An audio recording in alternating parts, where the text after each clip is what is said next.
Kami tidak mengklaim bahwa kami hukama.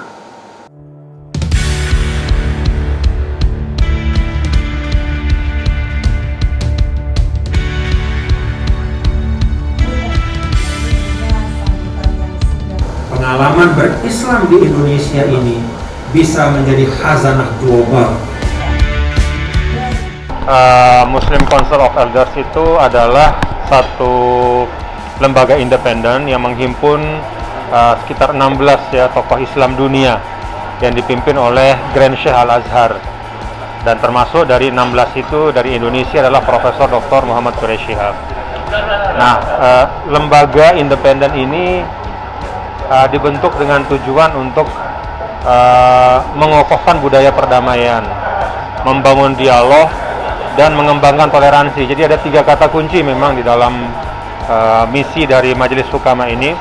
Pertama, as-salam, perdamaian. Yang kedua, tasamuh, toleransi. Dan yang ketiga, hewar atau dialog.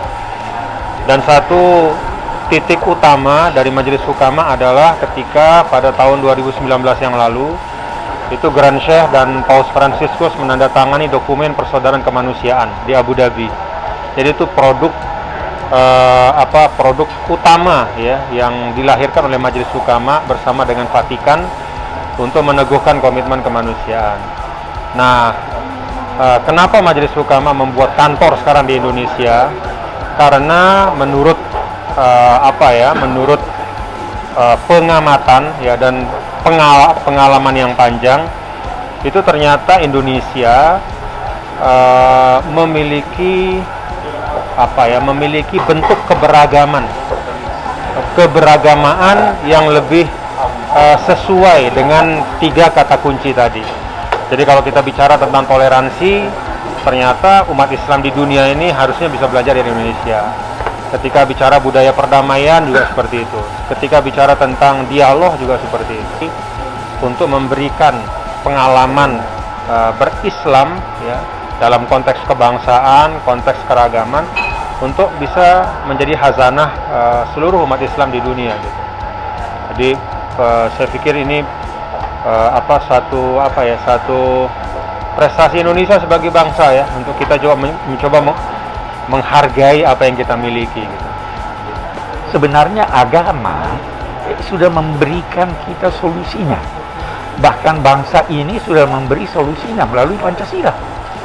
Ya, kita bisa berbeda-beda dalam menafsirkan ketuhanan yang Maha Esa, tapi kita sepakat bahwa ketuhanan yang Maha Esa adalah pandangan bangsa kita. Jadi agama sudah memberi solusinya, hanya kita terkadang tidak ingin memahami itu. Ya, sebagian kita belum memahami dengan baik agama kita. Ya, sehingga terkadang ada pengamalan agama yang tidak sesuai dengan tuntunan agama. Hoax itu sesuai atau tidak? Pecah belah itu sesuai atau tidak? Ya kan? Agama berkata silahkan berbeda-beda, keragaman itu mutlak.